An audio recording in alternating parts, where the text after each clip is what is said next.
that the Toyota Blade is actually a variant of the Toyota Auris. This is the Blade E150, and it's not your ordinary Blade because this one is powered by a 3.5 liter 2GR engine.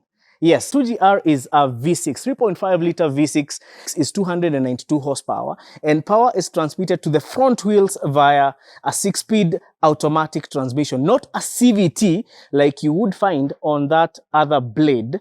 And the specific code of the transaxle for this Blade is the U660E.